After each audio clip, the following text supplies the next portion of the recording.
we're back here, part 3 of our awesome interview with Annette Scott. We just want to close this out with probably one of the most important aspects to us regarding men's health, and that's breaking stigmas. What does it take to take that first step and realize that there's something going on and feeling comfortable getting help? So, what, in your experience, what's probably the best way someone can understand that there is a stigma? Because we see them and we might not take them at face value. Okay. It's just maybe us internalizing something or thinking that's not right. But how would you say, let's recognize that this is a stigma, and let's maybe move past this, or the label of. Well, one of the beautiful things that's happening right now, and I say beautiful, doesn't mean it's comfortable. So gender is becoming a conversation about how fluid it can be. You the kids these days. But the truth of the matter is, there was a time where masculine and male were defined only this way, very singular. You were the bread earner, you were the dad, you were this, you were that. And that's starting to change radically. And I believe rightfully so, because I believe that equal to that narrow constraint, we also have been, females have been constrained. You're only a mom, or you're a nurse, or you're a librarian, or you're this. And the reality is, and we've seen this a little bit more happily, decade after decade, women are finding that they're astronauts, or they're post people, and men are finding that they can be nurses because they have that impulse. And so those are some of the really, really obvious stigmas. And for me, this is where this concept of affirmative action or politically correct conversation seems to have the only bearing for me. Like, I try not to say fire men, believe it or not, because I know there are fire women. So I say fire people, or firefighters, or postal people, so that I can leave it open, because if some little girl wants nothing more than to be a post person, I don't want to negate that potential for her. And equally, if a man wants to be a designer, clothing designer, and loves color and fashion and texture and line, brother, get it, right? So for me, a lot of these stigmas that have been developed over centuries of constraint are starting to change. And I hope that we can applaud that and lean into it, simply because, of course, that gives, I'm going to speak in terms of the children, the people that are younger than us that are coming up. It gives them the opportunity to live something that they're passionate about. And what better way to live and die than to do something you give a shit about? If you don't give a shit about washing machines, don't work with them, don't sell them, don't care about them, don't read the owner's manual. But I knew a kid when he was 8, loved vacuum cleaners. Now, he's a strange kid, seemingly, right?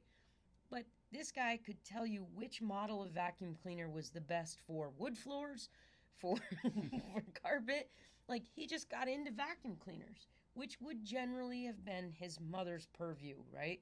Well, this kid loved him, and he has a mechanical mind, and that was the thing that lit him up.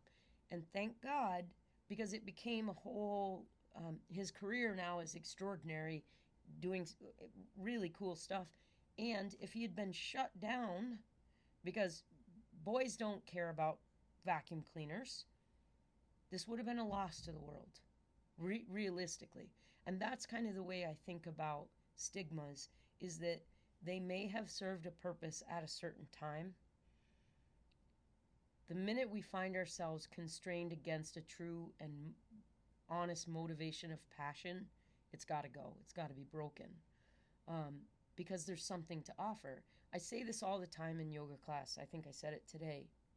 Or I taught twice today, so I could have said it in one and not the other. None of us are special. There's no single special, more special than other person. But every one of us are unique. And as a result of that uniqueness, to me, what that reads is there's something uniquely you that you have to bring into manifestation. And it's probably not one single thing, it's probably many things. So, whatever sparks this massive mind of yours, the 88 billion neurons, connect in you in ways that will never connect in me. Because Pat's Pat and Annette's Annette, and you're over there expressing the universe uniquely. Please do that with every shred of your fucking being. Like full blown, lean in. Because you're so unique that something comes from you, what you attend to, what you pay attention to, that cannot come through me. We might share some things, but you are going to light something up that I won't see, that I won't feel is important until you bring it to me. So only you can do that. And equally, only I can do what Annette will pay attention to. And we should get out of the way of whatever that neural network, this extraordinary organization is, so that it can do its work. Because I'm of the opinion the universe didn't form so that we were just a fucking happenstance. Sorry to be so strong about it. But don't mistake this extraordinary experience of being awake and aware and alive. Like, we're here. I'm not saying that we need to, like, shuffle Mount Rushmore, but there's probably a couple people that have some really, really, really big work to do. And the rest of us are doing small to large behind the really, really big to add to it. We each have a part to play. And I believe this so unequivocally that I run around talking to people like this a lot. And this might be my thing. This is how I teach. This is how I engage with people. Sometimes I get tired and drink wine and lay down and go to sleep. Okay. But that's uniquely me.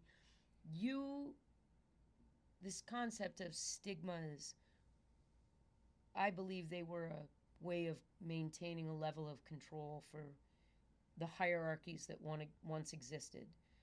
That was purposeful at that time. That hierarchy is changing. The neural network of the world is changing. The internet, this podcast, in this moment, that I'm going to be conversing with someone that I will never see through you guys.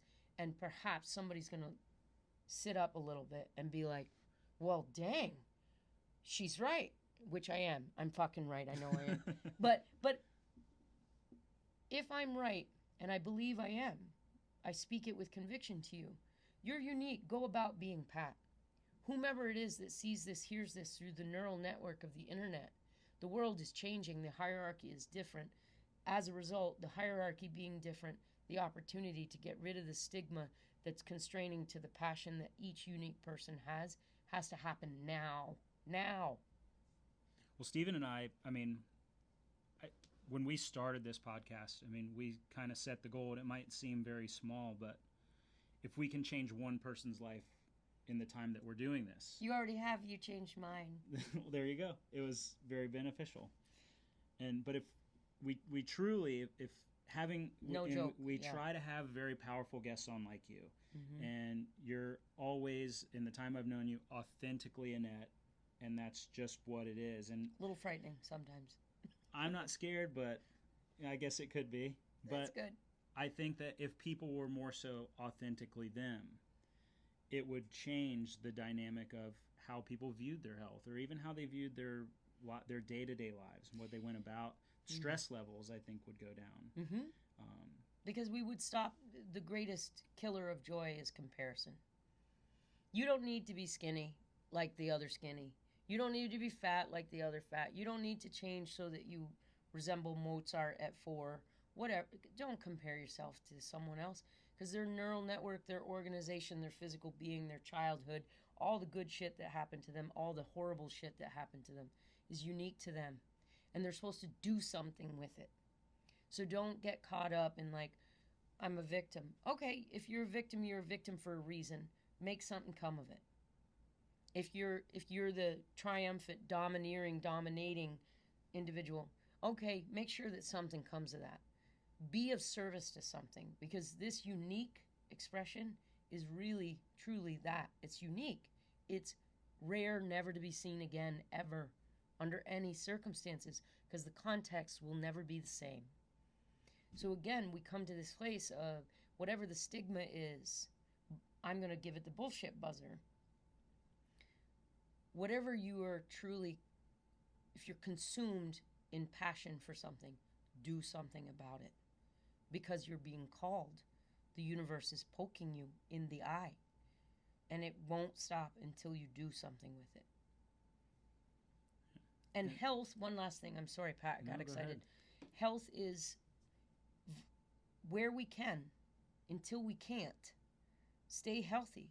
Protect your skin bag. Don't get caught up in it. It's just a skin bag. Someday you're going to drop it and your spirit will go on and evolve. Physics tells us this energy does not. It just shifts course. It doesn't stop. It doesn't dissipate entirely. I'm not sure where the fuck it goes, but I can promise you it doesn't. This energy, and there's a lot here, doesn't just poof into non-existence. So in this time with this skin bag, keep it healthy. Keep your body moving. Keep your breath moving. Stay hydrated. Check your pecker. Check your breasts. Make sure to go to see the doctor. Do all these things, not because it's what you should do, but because you give a damn. Give a damn and do something. God damn it. Well, it's so funny because the question I was just about to ask you kind of touched on a little bit, but as guys, we have people in our lives that we love, and you talk about passion and love and things like that, and being healthy for them and the ability to be there for them, being at your kids' baseball or softball games or at the dance recital. Chase those little shits around, yeah. But being there for your wife, mother, all grandparent, the people that you care. The people that you care about, and those people, care about you. And so it's so important that the health component is there, because that makes everything else so much easier. Absolutely. When you're trying to be present. Yes, absolutely. And in fact, again, one of the reasons to do yoga, in my humble opinion, is if you're in pain, it sucks. It's hard to be kind. When you're consumed with things that hurt on you or hurt in you or hurt around you, it's very hard to be kind. It's also one of the only things that we can offer is kindness. And so do something about being in pain so that then you can radiate the being who you are with the people you love. This requires some investment. It's an investment to get healthy. It's an investment to stay healthy. And it pays in straight cash dollars, dividends, brother. Not just the sexy part. That's good. Good. You can go for more than 3 minutes without blowing a heart valve out. But in all honesty, being with your family, being able to chase your kids, being able to help your mom up a set of stairs because you're stronger than her, whatever it might be. These are things worth leaning into. And so, again, I obviously take it way out to here. Like, what are we doing here? Health is a way to understand what you're doing here. Because when you're healthy, you can be of service to whatever your passion is. If you're falling apart and your shit's broken, it hurts and it's hard to be kind. What else is there? Kindness, vitality, drinks, sexy time, meals with family, all the things that, be able to lean into that. So that was a great interview, and in your experience, Deuces. Is there anything not yet, is there anything that maybe that we missed? Any point that you'd like to make in regards to men's health or just awareness?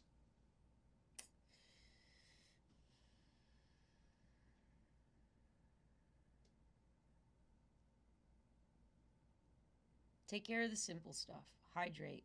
Sleep well. Eat more vegetables. Plants. Plants are helpful. They want to help us. Move. Love. Be kind.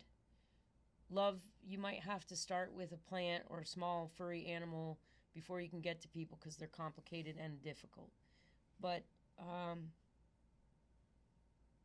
pay attention to Pat's podcast because he wants to be helpful. That's his passion. That's your dharma. That's what you're trying to do. So you care. So you're doing this damn thing. Keep doing this damn thing. Have other people on that say what I'm saying in 50 fucking different ways so that it lands for somebody. Every time they turn this thing on, they're like, I think this is about my dick. And then they find out it's about everything and the dick, which is helpful. right? Yeah, we're here for the full Full body, Monty. yeah, full body, full mind approach, That's right. because it's not just one part. No, It's can't there's separate a 'em. total. We have a total body. Our mind is connected to our body, and it just makes things so much easier. It makes everything easier when you're having a hard time at work and your boss is going nuts. You can breathe through that and Yes. work through that, or and not have it be personal. You can still be your radiant self even in the midst of great difficulty. And the breath is always the key to that. Always the key to that. So, one last thing. How would people be able to get a hold of you if they wanted to get one of your services, come to yoga, So- anything? www.kodawariyoga.com. So it's KODAWARI yoga, YOGA.com. So kodawariyoga.com. We are on Facebook, so we have a Kodawari page there. We're on Instagram, Kodawari Yoga there as well, on IG.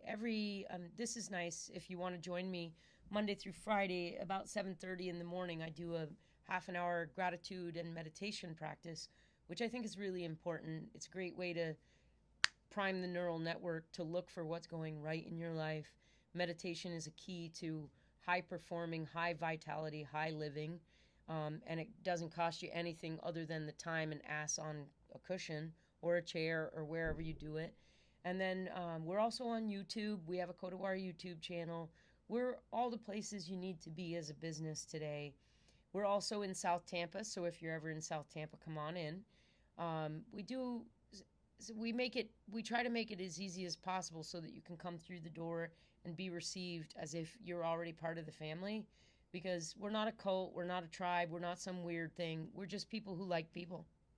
And we like people being here, getting healthy, staying healthy. And so come on in, folks. But it's true. And so you can also find me, Annette, ANNETTE, at kodawariyoga.com. And I have an Instagram page, Annette K. Scott, that I rarely post to, but I like it.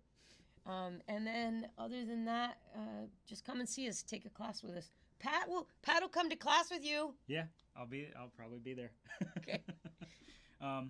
So we'll include all of that information in our description of the video so that you can click easy access to get to that.